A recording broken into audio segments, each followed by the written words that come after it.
Hello everyone, and welcome to the National Skillshare Series on addressing and preventing gender-based violence at post-secondary institutions in Canada.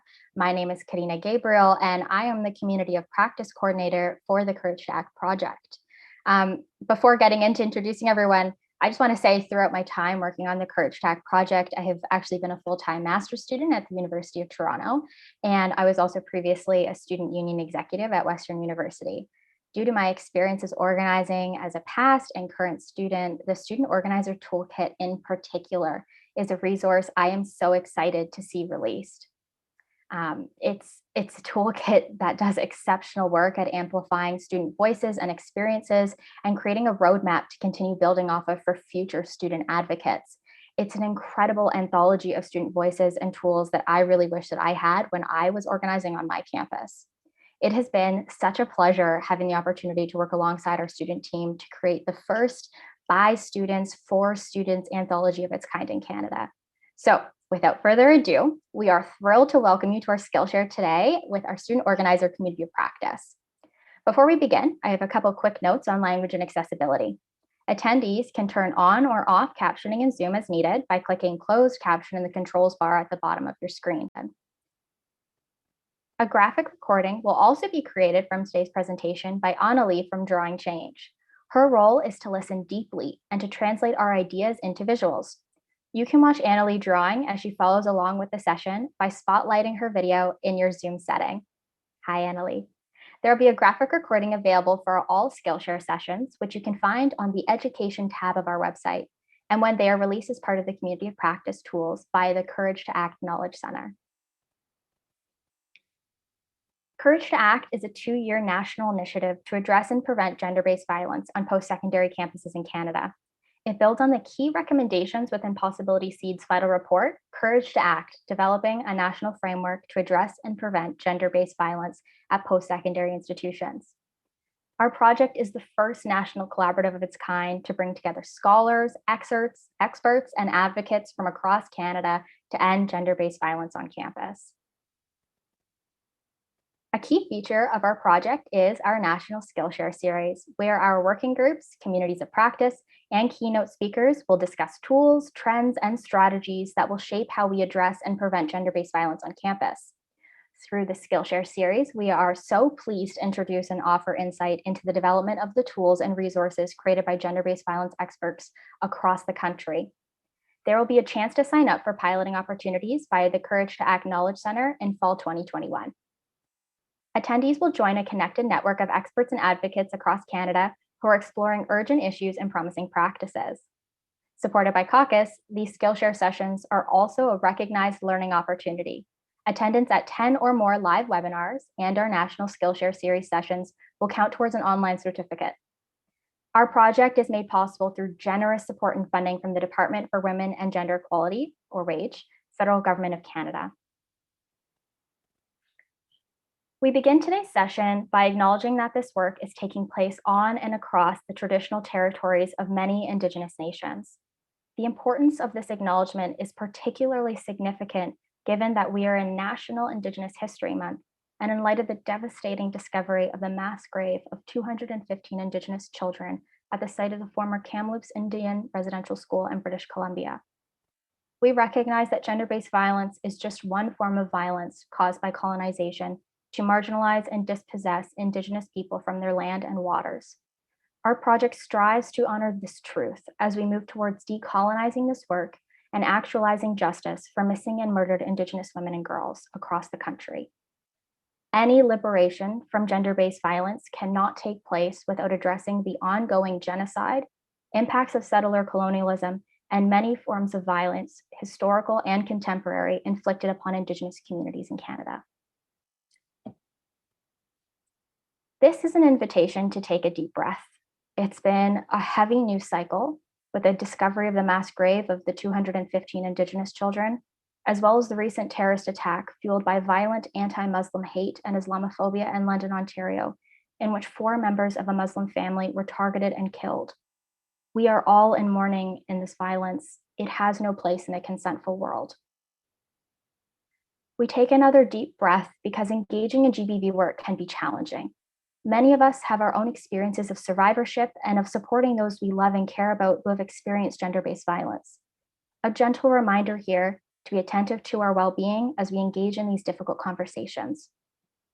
You can visit the self-care section of our Skillshare webpage or visit our shelf care room by visiting the link that will be posted shortly in the chat. You are invited throughout the entirety of this presentation today to enter questions into the Q&A box throughout the session, and they will be posed to the student organizer, CP, at the end of the presentation.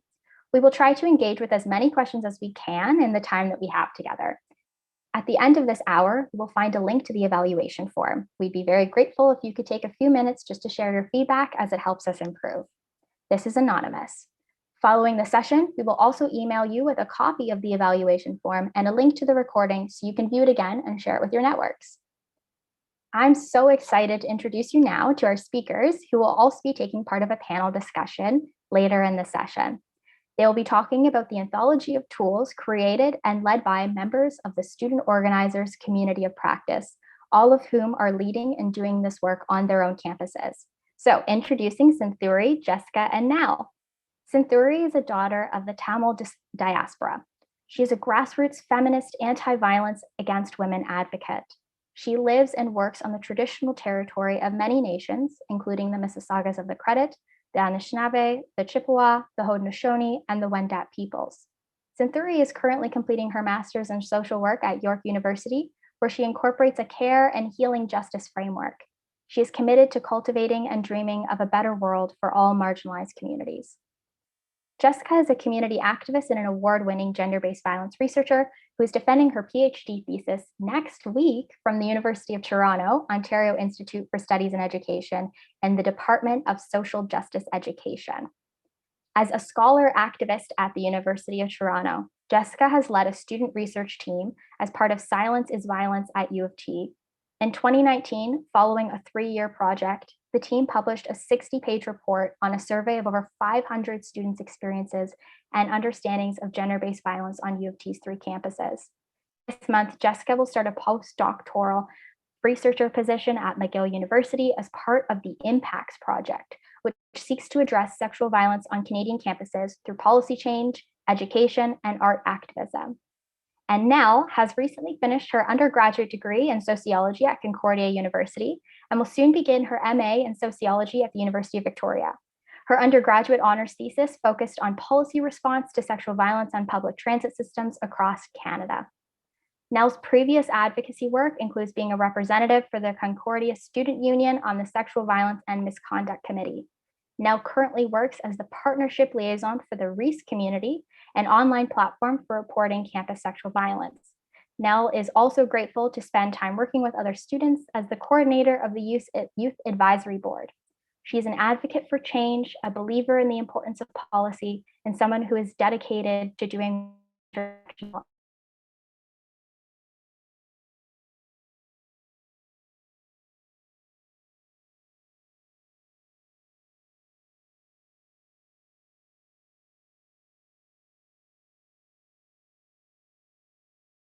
been a community where students have had the opportunity to come together and discuss what is happening on their campuses, share promising practices to prevent gender-based violence on campus, and to support one another with our individual work. Back in January of 2020, we met in person in Toronto to begin the start of the project. And it was so amazing to meet everyone back in person before the pandemic began and when we could do such things. In Toronto, we were able to start to plan what we wanted our toolkit to look like and what it would be about. Since then, we've been meeting once a month with Karina to work on the project as a group, and then separately meeting with other members outside of those meeting times to write, edit, and comment on each other's tools. And so here you see this lovely Zoom screenshot of our community of practice that was taken at our last meeting. And our group is filled with students from across the country. We have a diversity of representation from different levels of study. We have undergraduate, master's, and PhD students. We also have a range of experience from our students, with students having experience in student government roles, non-student government advocacy roles, frontline support, and doing research. And a really important part about this group is that doing gender-based violence prevention work on campuses can often be an isolating experience. Being in this community of practice together has allowed students who often work in independent silos to all come together, to connect, share, and share ideas. Working together as a community has been an informative, empowering, and rewarding experience. Having the opportunity to come together as a community of current student advocates has been a culmination of decades of student organizing that we are all grateful for and have learned from. And personally, I just wanted to end with the note that I am so grateful to have had the opportunity to work with all of these incredible and radical student organizers from across the country.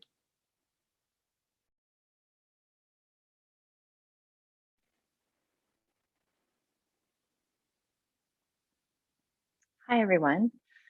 I definitely echo Nell in just being so grateful to be here today with you all and to have been part of this project. I'm so excited to be introducing our tool today.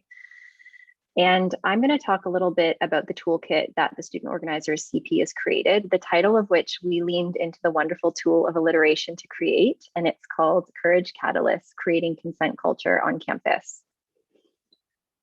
And like Nell mentioned, the Student Organizers CP all met in Toronto in January 2020.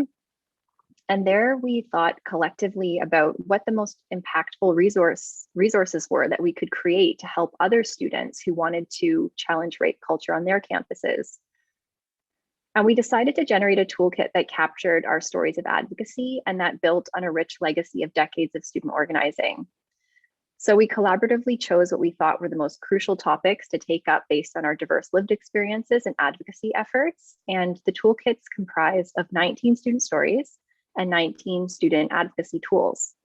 I'll talk a bit about the tools, and Sensory will talk about student stories a little later. But the work we're introducing today is meant to capture our stories of advocating for safer campuses. It's meant to provide concrete examples for other student organizers to be inspired by. And it's meant to give examples of tools for other students to create change on their campuses. I think it's also important to note that the tools don't include narratives of violence, but rather they capture our voluntary experiences of campus organizing. And what's really neat about the tools, like Nell pointed to, is that they include experiences of student leaders from all across Canada. Karina, could you go to the next slide? Awesome, thank you. So the 19 tools range from how to write policy recommendations to building community care and leading workshops, and they really represent a how-to guide for current and future organizers. And the tool is also useful for admin folks to understand how thoughtful and impactful the work of student advocates is. The stories and the tools offer info to better understand and support students, and maybe that even means helping admin advance student organizing, like for example, through providing or helping provide sustainable funding to student organizers. Karina, could you go to the next slide, please? Thank you. So this is the list of tools that we created, and I'm going to run through them and then briefly speak about the one that I wrote, and then Sensory and Nell will also share a bit about the tools that they wrote. So we created resources on talking with administration, campaigns, building community care, gender-based violence community consultations, creating support through self-care and community organizing, government relations, writing a letter to the government, hosting an event on campus, how to write a petition, partnerships, policy recommendations, policy review and feedback, protests, providing feedback and challenging poor service, self-advocating within the system, self-care, self-soothing while organizing as a survivor, speaking with media, and workshops. And the tools cover a breadth of topics related to campus organizing, and they represent the diverse kinds of advocacy that can be done. The tool that I created or contributed was creating support through self-care and community organizing. And in my piece, I talk about how we sometimes have to create our own supports on campus to care for ourselves after sexual violence and while doing advocacy. And I write about 3 different kinds of supports that can foster a holistic sense of support. And the first is self-care, where I mention the importance of taking care of yourself, because engaging in activism that recognizes that trauma is pervasive can be distressing. But I also talk about how sometimes self-care doesn't quite quiet or soothe the feelings of injustice that, around sexual violence on campus. And so connecting to community support can be a form of self-care. I suggest reaching out to campus groups or starting your own, because community with people who also want to end gender-based violence on campus is a bomb. And I highlight that by contributing to political organizing and community work, you can simultaneously validate your own struggles while also helping make sure that other people don't have to face similar trauma. And the last kind of support I suggest building is institutional support, which can look like accessing services covered by tuition, like a health or wellness center. But also finding institutional support can look like working with your PSI to create the kind of supports that's missing or that are missing. And I suggest ways to do this, like building networks across critical stakeholders at the PSI or with student groups and unions to gain leverage. I'll now turn it over to Cynthia to speak about the fabulous tool that she created.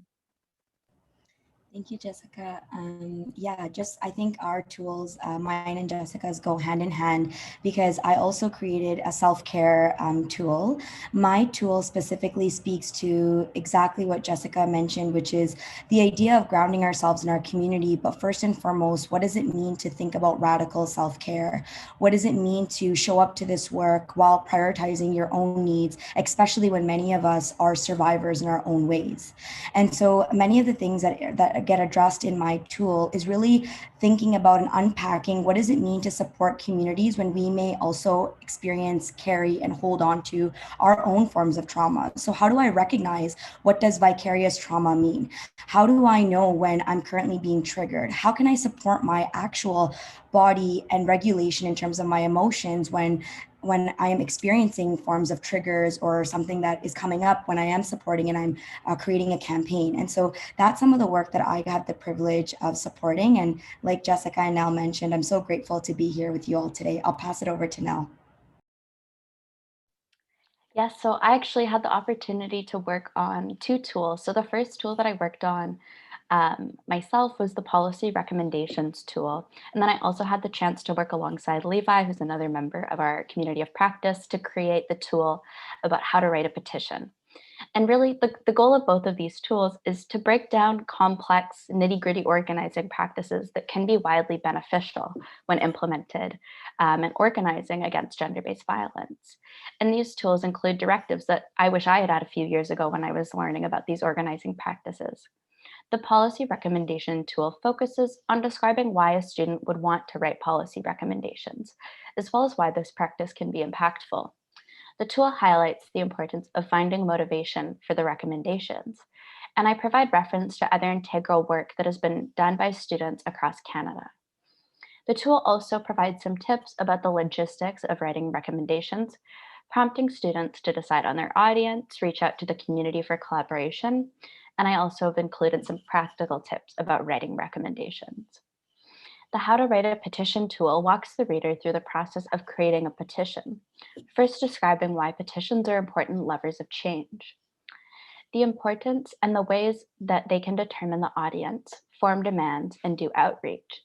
The tool finishes with information about how to deliver a petition. And petitions are a great tool to use when trying to raise awareness about a specific issue with the want to describe and show how there's widespread support behind how that issue should be addressed. And I'm really grateful to have had the opportunity to work with Levi on that tool.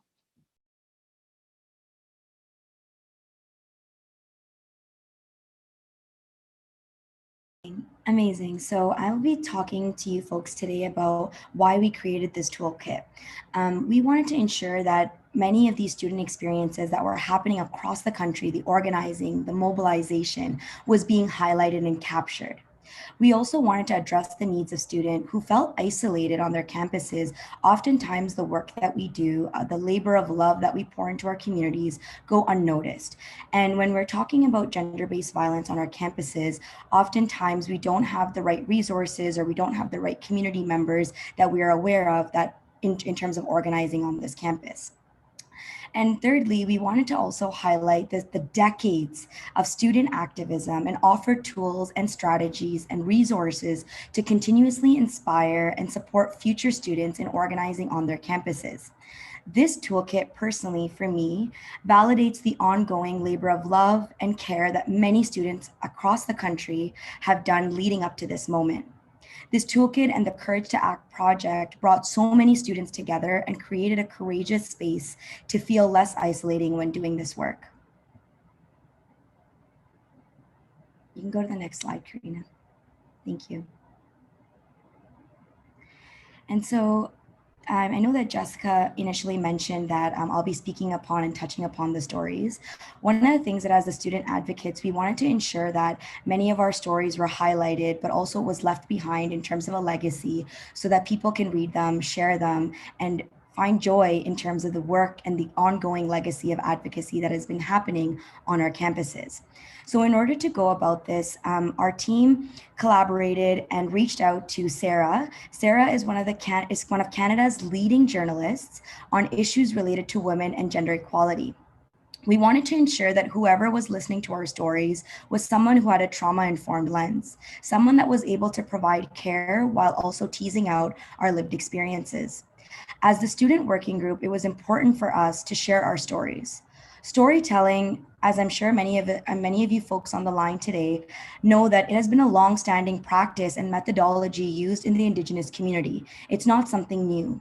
However, it is a form of resistance to white supremacy, to decolonizing the ways in which we choose to tell our own stories with consent and our own forms of agency involved. It is important to share our stories for future activists, as well as the long-standing activism that has already been taking place in our communities. And so to summarize, 4 of our main takeaways from this project have been that all of our work builds on decades of student organizers that came before us. The contents of the toolkit and student advocacy more broadly is the product of generations of anti-gender-based violence activism and organizing on campuses. As well, students don't just have expertise about gender-based violence prevention on campus, but are experts in the subject, especially in regard to a student-centered approach. And this work requires collective action and collective care between communities. Ultimately, the tools and stories in this toolkit build on our experiences and offer a practical how-to guide for those looking to organize on campus.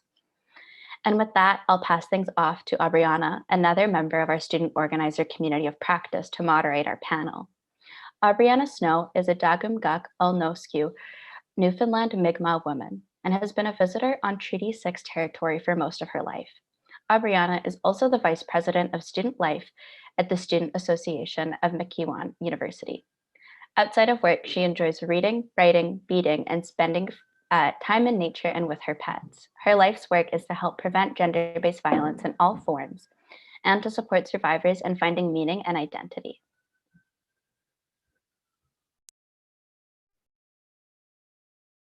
Thank you so much for the introduction, Nell. I'm really excited to be here today to moderate this panel with my colleagues. This is an opportunity to expand a little bit on what was shared earlier in the session, as well as to provide deeper insight into the work of these folks as student leaders and activists on campus. So with that, we'll get right into the first question. The first question is, can you tell us more about the work that you've done on your own campus? And in tandem with that, what's one of the most impactful moments that you've experienced as a student advocate for GBV prevention? And first off, maybe I'll pass that to Jessica.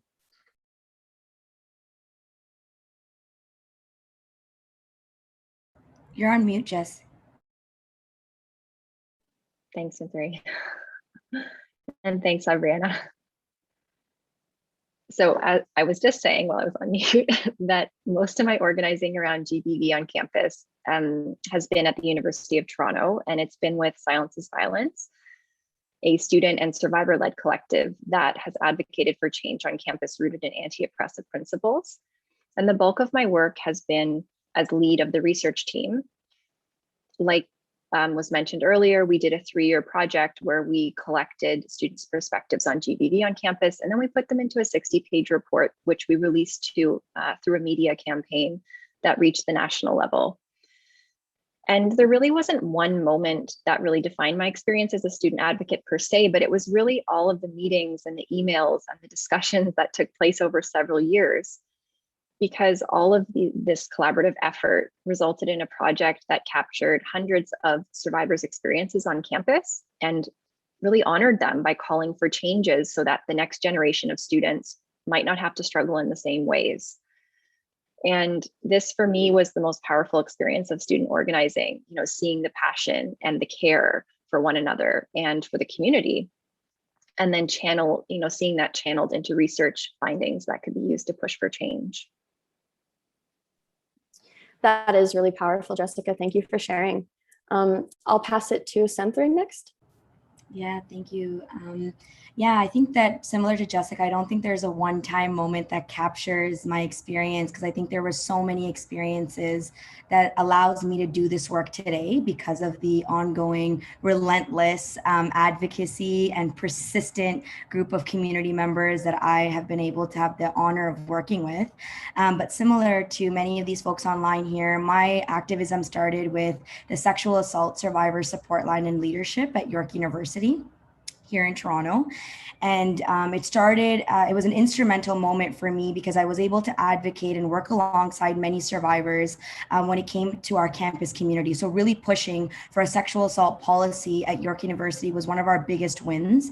Our policy came before many of the other universities had a policy on board. And I think that says a lot of credit to many of the students who, mobilized day in and day out, through email exchanges, through in-person meetings, through occupying our dean's offices, to all the forms of ways that we show up for our communities to address gender-based violence. And I think that form of organizing has allowed me to also connect to systemic forms of oppression, such as, a prison abolition, because when we think about gender-based violence, it is beyond something that we're fighting for in this world. That's how I envision it. That's how I come to this work, is it's beyond our campus communities. It is currently happening within our prison system. It is currently happening within our criminal justice system. And so it's a really a form of intersectional way of thinking about it in our organizing. And so I think that's something that I'm really deeply sitting with here as I come to this conversation.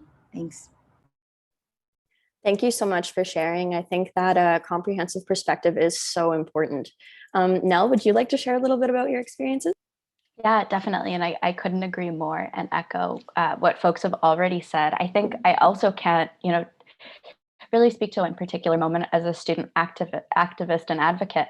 And I really agree with what Jessica mentioned about it being all the little moments, about the emails and the meetings and saying hi to someone in the hallway and following up on a meeting that didn't go very well or what have you. It's about really the community and collective action that combine all of those smaller moments as well.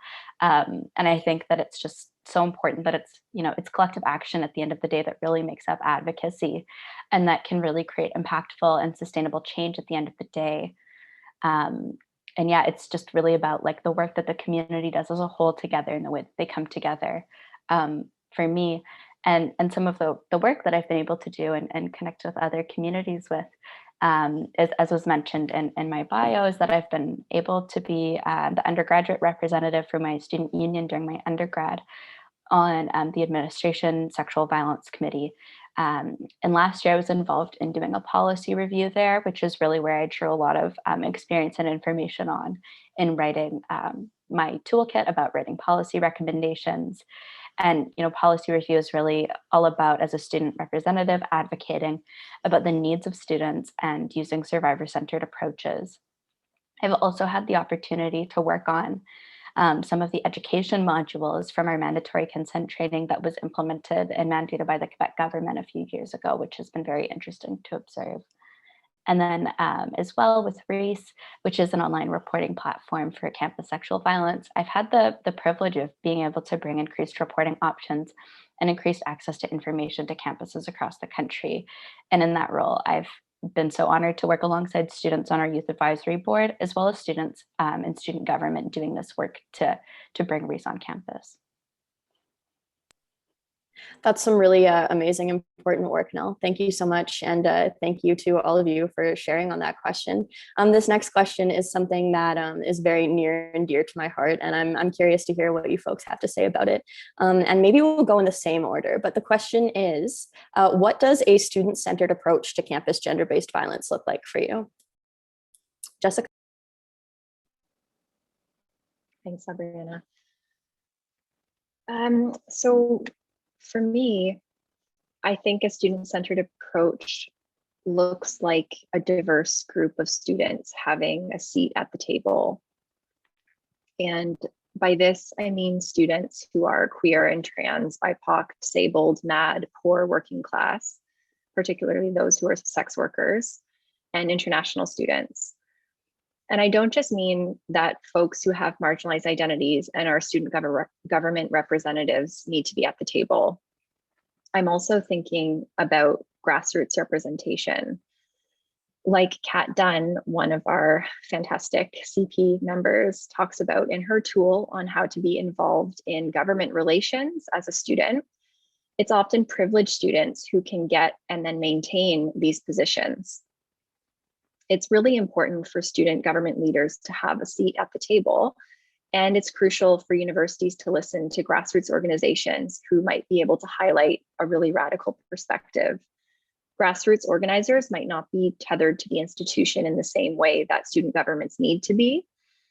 And so they might be able to push the agenda forward in transformative ways, especially with, the support of student government reps who are at the table. But overall, I think a student-centered approach means moving beyond just including students in the process necessarily. It means actually listening to and taking direction from diverse student perspectives about campus gender-based violence. I couldn't agree more, Jessica. It was very well said. Thank you. Sundari?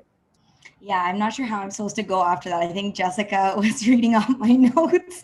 That's incredibly powerful. And I think, Jessica, you highlighted such really valuable ways of thinking about, especially for administrators and institutions, and the way in which, what does it mean to collaborate with grassroots organizations? What does it really mean to meaningfully collaborate with communities that are not a part of our institutions, but that need to be a part of our institutions, is what I also believe as well. And I think for me, I want to move beyond the checkbox. I want to move beyond the fact that just because I am my skin color, then I'm invited to the table. I want to not be an afterthought. And I think that's one of the things that many students for many years have been advocating for. I think many folks, like, just because you want to fulfill this racialized identity box that you want to, have me there, I think that's important to be mindful of, but I think that shouldn't be the only reason I deserve a seat at the table. It should be my brilliance. It should be my lived experiences. It should be that I come from a wealth of community knowledge. And so for me, a student-centered approach is really listening to students, just like Jessica said,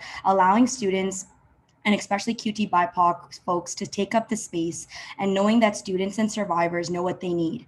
Allowing students from the QT BIPOC Indigenous communities to allow them to bring their three-dimensional selves and not have to leave parts of themselves at the door just because we are talking about institutions and bureaucracy. And so I think that's something that really resonates with me. That is so true and so impactful. Wow. Your guys' answers on this one are just blowing me out of the water here, but I'll pass it to Nell. Thank you. Definitely, yes. Big echoes to both of those answers that were just given. I 100% agree. And I think kind of something that I'm pulling from both of your answers, and that I really think about when I think about a student-centered approach, is like how it requires acknowledging power and the power and differences that different students experience in comparison to other members of campus communities like staff and faculty.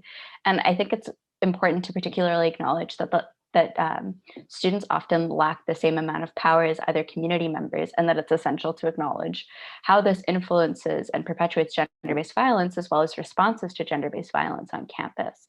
And again, as my other panelists said, it's essential to acknowledge intersections and different positionalities that students can experience, and ensure that a diverse representation is at that table. And there are also, in our toolkit, there's some really important work as well about meaningful consultation as well, which I'd point folks to once that's available.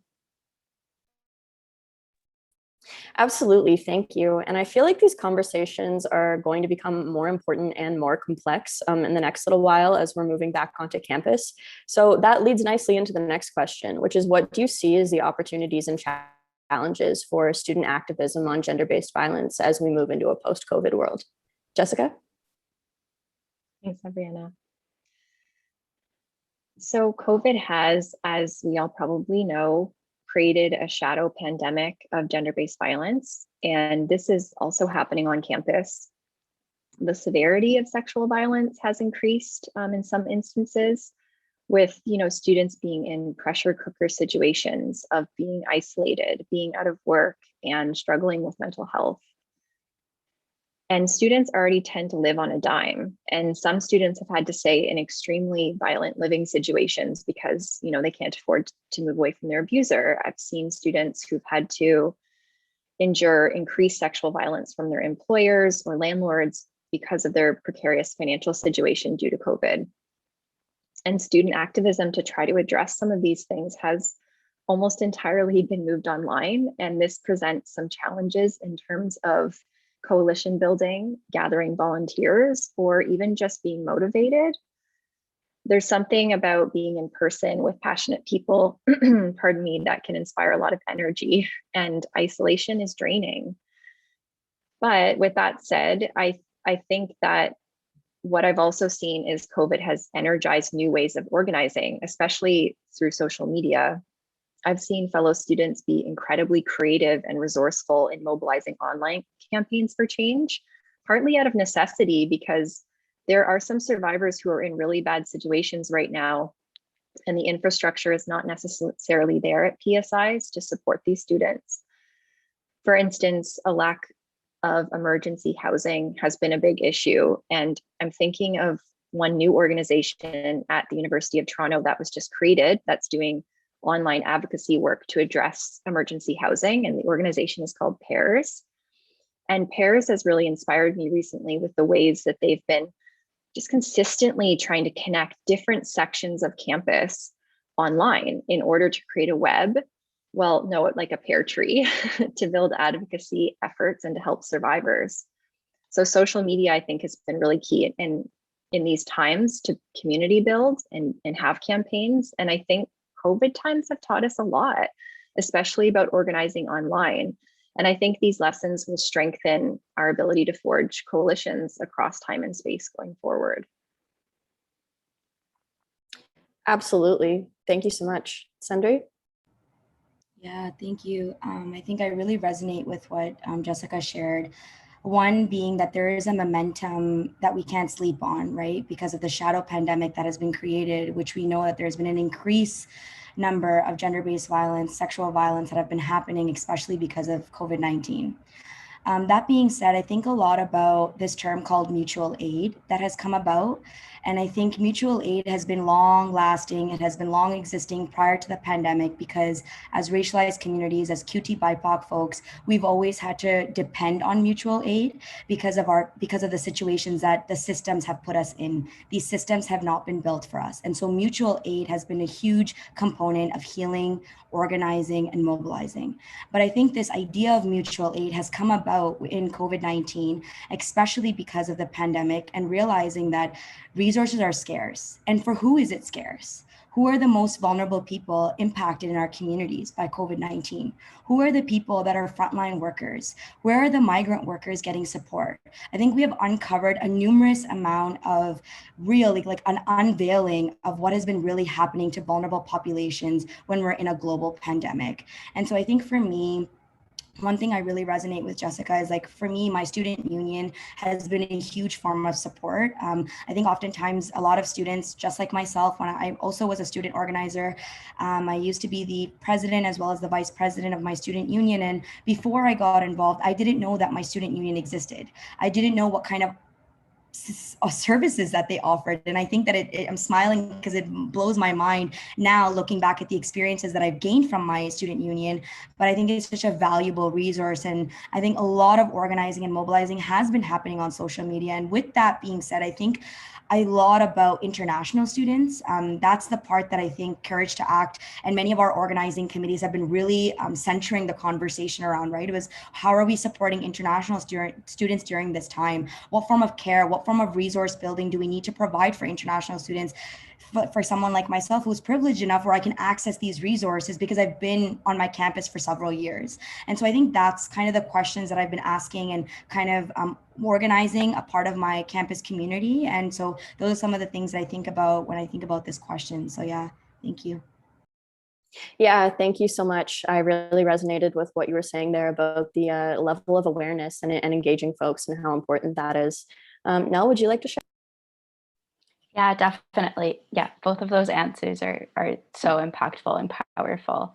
And thank you for sharing both of those. I think something else that I think is been seen on campus is that the absence of being on campus physically and the overall experience of just being a student and surviving during COVID has perhaps led to not as many new students getting newly involved in activism and not necessarily having those same types of connections that you would between student organizers on campus, which is one of the reasons why it's been so wonderful to be able to have the student organizers community of practice, especially during COVID when there's been less connections in person. And I think that, there's perhaps this gap that will be left of knowledge that hasn't necessarily been passed down to other student organizers that would have been had there been the opportunity to connect in person. And I think even with so many of students in our community of practice who have graduated and are moving on now at the end of COVID, because we've really been, isolated from the student community on our campuses for the last year.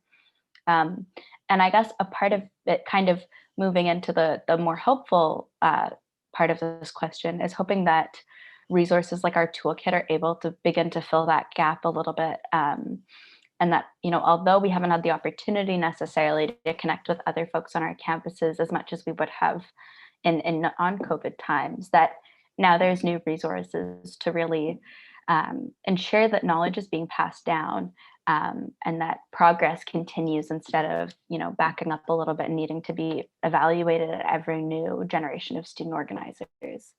And as has been highlighted, I think, with the unveiling of the ways that systems of oppression impact so many individuals during COVID, and kind of the momentum that's growing with that as well, is that hopefully, once folks are back on campus, there's new energy that comes to advocacy, and I'm hoping for lots of excitement and energy around there. And I'd also like to note that I hope with this rise in awareness that I think students have definitely had over the last year, I hope that, administrators return to campus eager to make change and really listen to students who might not have had the same opportunities to share about their experiences in the last 2 years.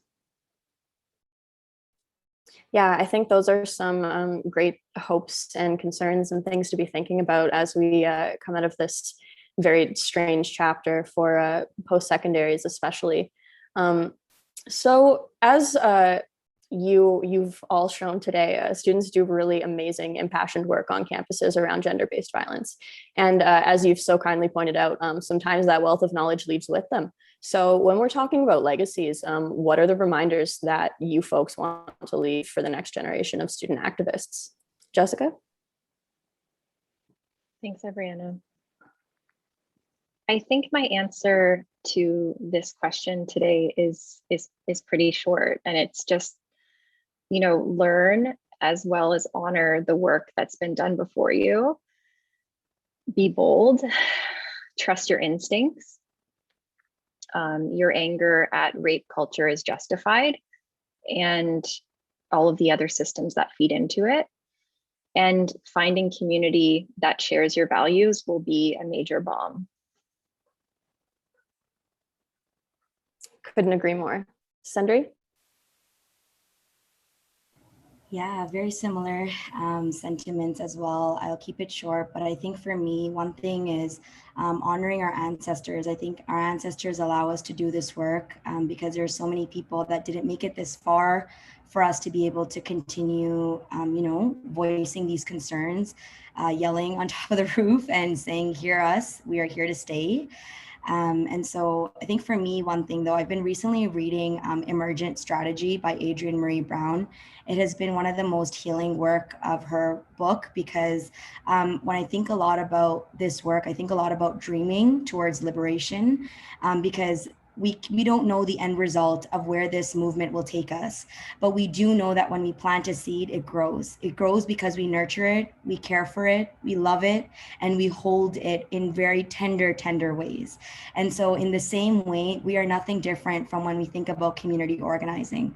When we are organizing with one another, we need that same level of care, love, and support and tenderness when we approach one another. This world is harsh. And so when we have each other to hold on to and speak with, I think it's really important to honor each and every one of us that come into this space that do this really radical and brave and courageous work that is like a really, really long time in the making, right? People before us, we keep acknowledging the people before us and we're still here, right? So this means that there's going to be people after us, and that might take even more years. But just really acknowledging that a real victory and real wins come because of community love and tenderness. And so to me, as I continue dreaming towards a world and life of liberation, I want to mention that we will win and we will be free and we will be seen, because that is the work that is being done through this project. That is the work that is being left behind with the toolkit. And so I have a lot of hope in my heart and a lot of care while I'm on this call. So yeah. That is incredibly beautiful and well said, Sundari. Thank you. Nell?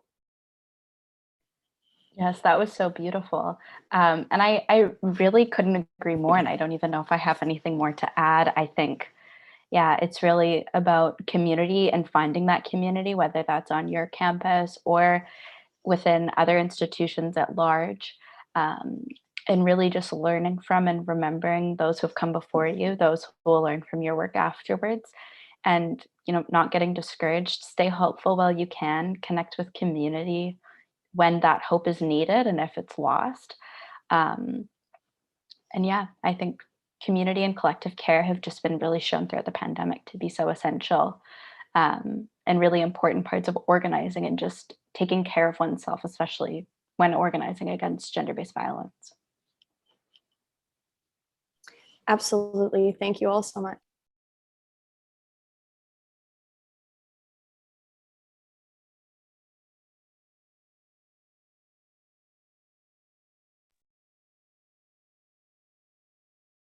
I think I'm passing it to Karina now. Hello. We don't have any questions in the Q&A as of right now. However, folks in the audience, if you do have any questions, please feel free to type them into the Q&A. Brianna, if you have any other questions for the panel, I think we have time for at least one more question, if you have one. Okay, yes, I definitely do have one more question for the panel.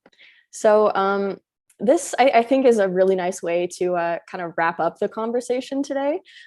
We've spoken a lot about the power of this work moving through generations of student activists and the importance of keeping that momentum alive, and a lot of the transition periods that are happening right now with this work on campus. So what do you think is the power of being in community with other students in this work? Jessica? Yeah, I feel like there's so much to say on this topic. The power of being in community is kind of like lifeblood. I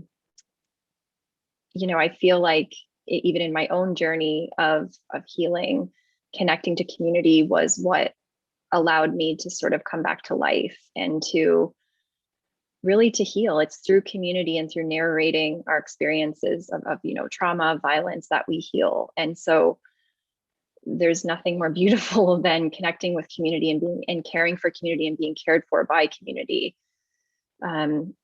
So I feel like I don't know how to say it more eloquently than that, but just it's sort of just the lifeblood, I feel like, of the work, and just life in general is just about, the good stuff is connecting to people. And moving together and creating a better world is, it's so inspiring. The words are failing me with this answer.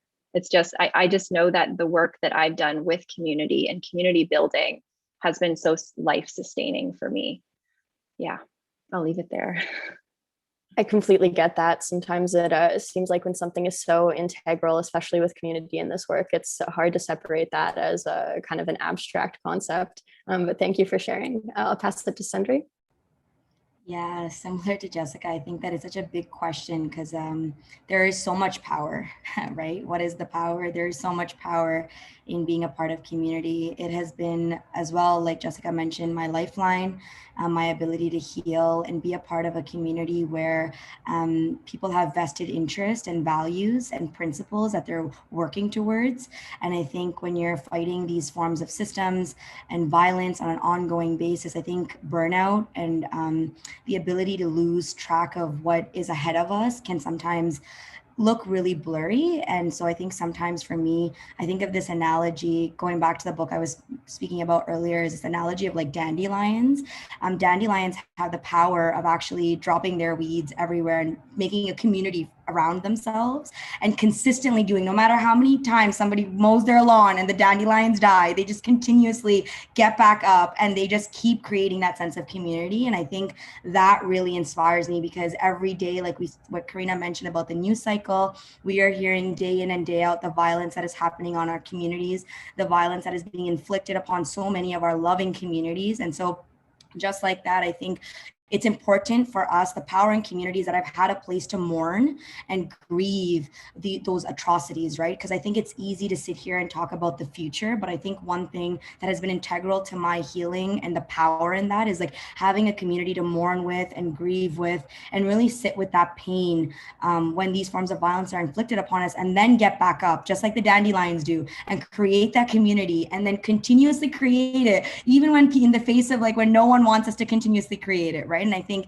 that's something that really resonates with me. And that's kind of the example that I think of when I think about the power in communities, that we will not give up. We will not stop. No matter what anybody says, we will not stop for anyone. And I think that's something that I'm sitting with deeply today. That is an amazingly beautiful visual. I had never thought of community through that lens. So thank you so much for sharing that. Nell, would you like to contribute? Yeah, that was very beautiful. And I, again, couldn't agree more with what both my fellow panelists said. And I really just think, being in community with other students is empowering. I remember in January 2020, when we first met with everyone, there was just this feeling in the room like, wait, we've all been through the same things, but we, didn't know each other. Like, we just had so many similar experiences in trying to organize and having success and failures within that. And I think being able to come together in community is powerful, healing. And I also think there's just so much to learn from community as well, and from other student organizers. And I've been so grateful to have had the opportunity to learn so much from other folks. And even today, I just feel like I'm going to leave this webinar with my brain full of notes as well. I definitely feel the same. This has been such a good conversation. I think we've got time for maybe like one more speed round question. So maybe if we could just keep it super brief. What in maybe one sentence has been the impact of your work with Courage to Act on the way you approach activism? Jessica? Can one of you folks take this first? I need a beat to think about it for a sec. Would that be okay? Sure. I'll pass it to Sundri then. Could you repeat the question kindly? Yeah, in about one sentence, how has your work with Courage to Act contributed to the way you see activism? Oh my gosh, I feel like there's so many sentences, and I see why Jessica passed it. But no, I truly think that the impact is endless. I think we're creating, I see this as like a wave effect, right? Like we're creating change in so many ways where we actually have tangible resources for communities to be able to flip through and address their own concerns on their community campuses, but also take what they need from the toolkit. And also maybe some things could be like, oh, this doesn't actually resonate with me on my context of the campus, and I'm not going to use it, but I'll flip to another tool. And so I think that's something that we're leaving behind courage, and that's the impact, is to be great, brave and courageous. Love that, Sundri. Thank you. Nell? Yeah, I think, kind of going back to the name, I think courage is a great answer. And I think really just being a part of this project has helped me understand the community that exists really across across the country, and knowing where to go to learn and where to reach out to when needed, and about all of the incredible people who are behind this work everywhere, just has been really impactful, courageous, and empowering for myself. Thank you. And last but not least, Jessica. Thanks, both. Yeah, I resonate with the other panelists deeply as well. I think for me, this project has allowed me to dream a little bit bigger, or maybe a lot bigger. I didn't even realize, I think we're all sort of in silos at our universities, and this project has been amazing in just building this network of folks across Canada. So I think it's shown me that I can dream even bigger and think about more possibilities, because we just need courage. I think that's the word that's staying with me too. Yeah. Well, I really couldn't have said it better. This has been such an incredible privilege. Walaliak, thank you all. I'll pass it back to Karina. Thank you so much to our panelists. Cynthia, when you were talking about the dandelions, I was smiling. The idea of the resilience of dandelions and popping back up, that is an image that will stay with me. And Jessica, to talk about dreaming bigger is so important. And Nell, your point about even just knowing this community exists, all I have to say is, wow, like I've got these incredible goosebumps because of how absolutely powerful this conversation was. And just so incredibly thankful for the four of you for talking about not only the Student Organizer Toolkit, but also your individual work within the community. I mean, this conversation and the upcoming toolkit, for all those watching, it's a show of how students don't just have the expertise, but they are the experts. So I'm very excited to have been here alongside all of you. Thank you so much to all of the members of the Student Organizer Community of Practice for sharing your knowledge and expertise with us today. I'm so excited for this toolkit to be released as part of the Courage to Act project. We are deeply appreciative for the discussion today. So to wrap up, we also want to take a moment to thank all of the members of the community of practice for their contributions to this tool. Our deepest thanks to Sarah Bosveld for her journalistic talents and working with student leaders to bring their stories of student activism to life.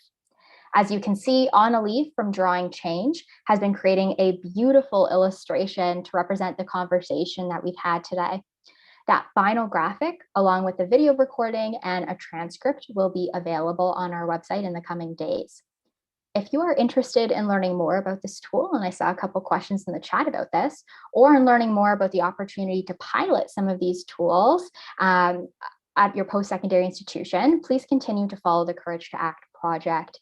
You can sign up for piloting opportunities via the Courage to Act Knowledge Center in fall 2021, so mark it on your calendars. And please don't forget that registration is open to sign up for all of our remaining sessions that are part of our National Skillshare Series running through to August 18th, 2021. This Skillshare Series will highlight the work being done across Canada to address gender-based violence on campus. It will showcase all of our tools and toolkits being developed by our 150-person plus project partners, including our communities of practice. You can sign up on the Courage to Act website. I also want to thank you, our attendees, for joining us today and sharing. We appreciate and take inspiration from your commitment to addressing and preventing gender-based violence on your campus. We're lucky to be able to work alongside each and every one of you. Thank you so much for joining us, and a kind reminder to please complete the evaluation forms. Take care, everyone.